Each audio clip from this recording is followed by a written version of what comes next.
آخر مقام غدیر پر خالق کائنات سے یہ کہلوا لیا تھا کہ اليوم اکملت لکم دینکم واتممت علیکم نعمتی ورضیت لکم الاسلام دینا، کہ اے میرے حبیب، اے میرے رسول، آج کے دن دین کامل ہو گیا۔ لیکن رضوان گرامی قادر، جس دین کو جناب آدم علیہ السلام سے لے کر جناب خاتم الانبیاء تک تمام انبیاء نے محنت کر کے اس دین کو کامل کیا تھا، 50 سال کے بعد اس دین کا ٹھیکیدار یزید بن گیا۔ یزید نے دین کو کچھ اس انداز میں پیش کیا کہ عبداللہ ابن حنظلہ غسیل الملائکہ سے نقل کرتے ہیں کہ یزید کے دور حکومت میں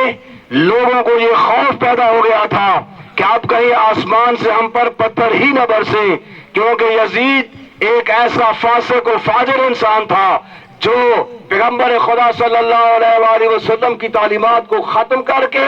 بنو امیہ کے ان ظالم اور اس فاسد نظام کو رائج کرنا چاہتا تھا۔ لیکن امام علی مقام نے یزیدیت کی آنکھوں میں آنکھیں ڈال کر کہا کہ میرے جیسا تجھ جیسی کی بیعت نہیں کر سکتا۔ یہ سوال بیعت کیوں تھا؟ یزید جانتا تھا، یزید نے یہ سن رکھا تھا کہ پیغمبر گرامی صلی اللہ علیہ وآلہ وسلم نے فرمایا تھا کہ الحسین منی وانا من الحسین۔ یزید نے یہ سن رکھا تھا کہ حسین کی بیعت جو ہے در حقیقت رسول اللہ کی بیعت ہے۔ یہ بیعت فقط رسول اللہ کی نہیں تھی، یہ بیعت حجج الہیہ، اس نظام ہدایت کے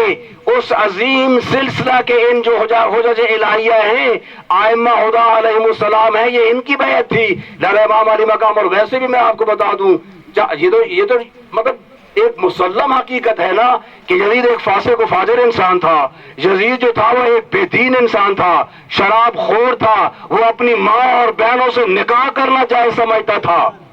امام حسین کی مخالفت میں یزید کو امیر المومنین کہنے والوں، کیا جنگ ہرا تمہیں بھول گئی ہے کہ اس نے مسجد نبوی میں گھوڑے بنوائے تھے؟ اور یزید کے یہ اشعار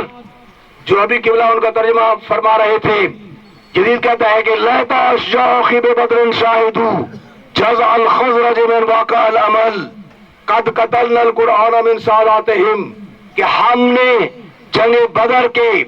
ان یعنی جو ان کے مارے گئے تھے نا جنگ بدر میں، اور آپ جانتے ہیں کہ جنگ بدر کن کے مقابلے میں ہوئی تھی؟ رسول خدا صلی اللہ علیہ وآلہ وسلم نے کن کے خلاف تلوار اٹھائی تھی؟ یقیناً ان مشرکین، ان بت پرستوں اور اس فاسد نظام کے خلاف پیغمبر اسلام نے تلوار اٹھائی تھی۔ اور یزید کیا کہہ رہا ہے؟ کہتا ہے کہ کاش کہ جنگ بدر کے وہ بزرگ آج جہاں نیزوں کے پڑتے وقت موجود ہوتے کہ قد قتلنا القرآن من ساداتہم، کہ ہم نے ان کے سرداروں میں سے ایک ایک سردار کو چن کر قتل کیا، وعدلنا قتل بدر فددل، اور ہم نے جنگ بدر کا بدلہ چکا لیا ہے۔ اب یزید کے ان اشعار سے یہ واضح طور پہ معلوم ہوتا ہے کہ یزید کس کردار کا انسان تھا۔ یزید کہتا ہے لعبت بنو ہاشم بالملک فلا خبر جاء ولا وحی نزل، کہ پیغمبر خدا صلی اللہ علیہ وآلہ وسلم نے، آپ جانتے ہیں کہ آپ مملکت اسلامیہ کے پہلے سربراہ تھے، آپ نے مملکت اسلامیہ کی بنیاد رکھی، آپ نے اس کی اساس رکھی، آپ مملکت اسلامیہ کے بانی تھے۔ اور یزید کیا کہتا ہے؟ کہتا ہے لعبت بنو ہاشم بالملک فلا خبر جاء ولا وحی نزل، کہ یہ بنو ہاشم نے حصول سلطنت کے لیے ایک کھیل کھیلا تھا، اس کی نہ کوئی وحی آئی ہے اور نہ ہی اس کی کوئی خبر آئی ہے۔ گویا یزید وحی پیغمبر کا منکر تھا، یزید قرآن کی مخالفت کر رہا تھا، یزید اپنے اسلاف کے ان گمراہ کو نظریات کو فروغ دینا چاہتا تھا۔ تو امام علی مقام نے اس دین کو اثر نو زندگی بخشی۔ عزیزان گرامی قادر، آپ جانتے ہیں کہ پیغمبر خدا صلی اللہ علیہ وآلہ وسلم نے اکیلے دین کو کامل نہیں فرمایا تھا، جناب ابو طالب کا تدبر ساتھ تھا، جناب خدیجہ الکبریٰ کی بے پناہ دولت ساتھ تھی، جناب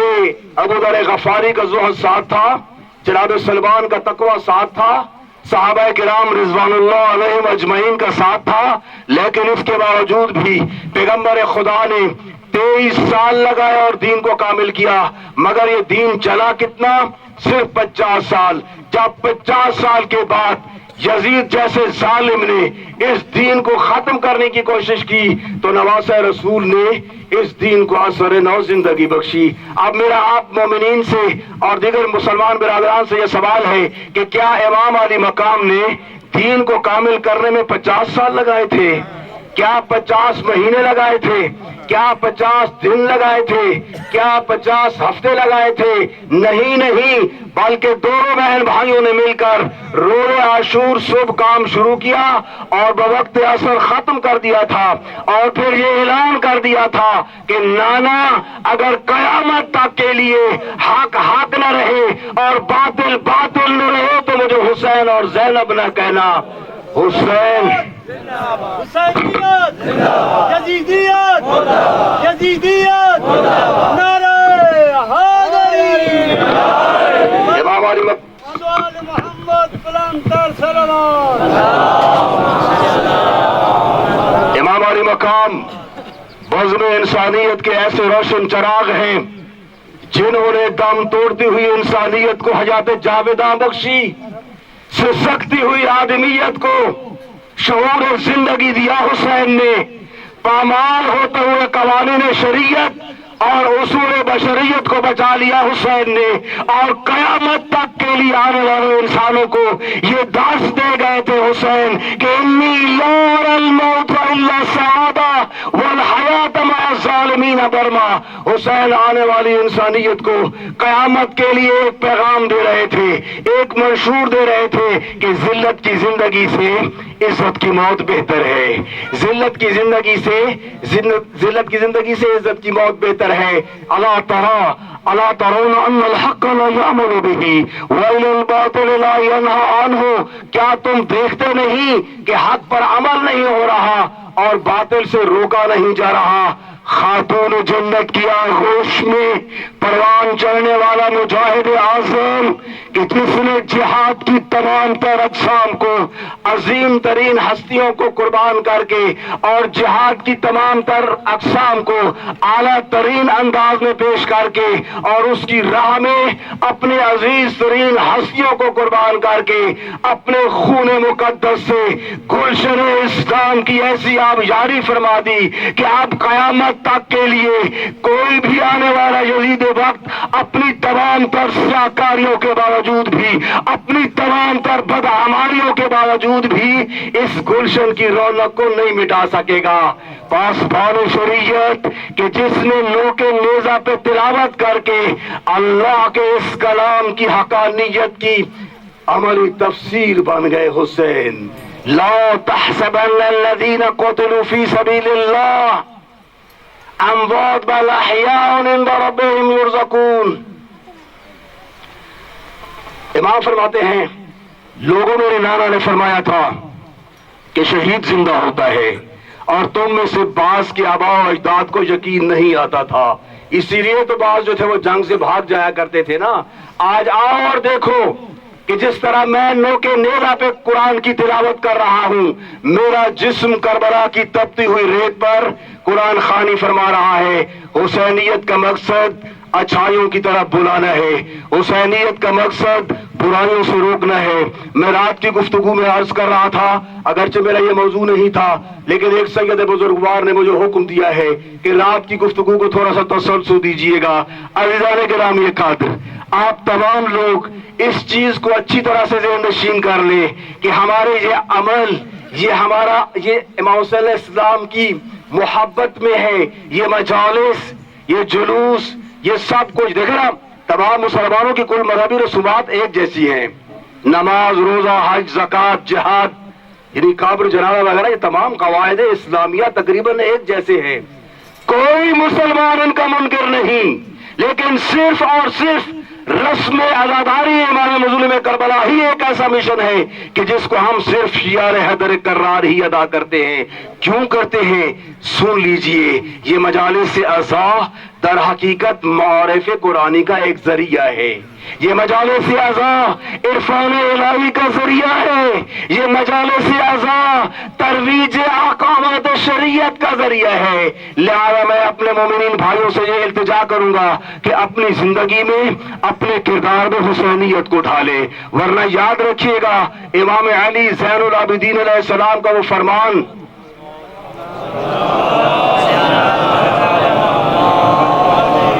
یا صاحب الزمان یا صاحب الزمان، امام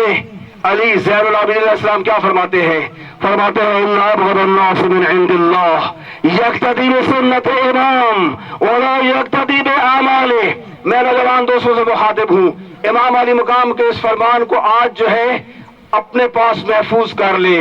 اگر ہم اس پیغام امام پر عمل کریں گے پھر ہم اپنے آپ کو جعفری کہلانے کے حقدار ہیں، پھر ہم اپنے آپ کو علوی کہلانے کے حقدار ہیں، پھر ہم اپنے آپ کو حسینی کہلوانے کے حقدار ہیں۔ امام نے شیعت کا معیار کیا دیا ہے؟ امام نے شیعت کی تعریف کیا بتائی ہے؟ فرماتے ہیں ان ابغض الناس من عند اللہ یقتدی بسنت امام ولا یقتدی باعماله۔ اللہ ایسے لوگوں پر غضبناک ہوتا ہے کہ جو عقیدت، احترام اور مودت کے حوالے سے تو اپنے ائمہ علیہ السلام کو مانتا ہے مگر اعمال میں ان کی پیروی نہیں کرتا۔ لہذا یاد رکھیے گا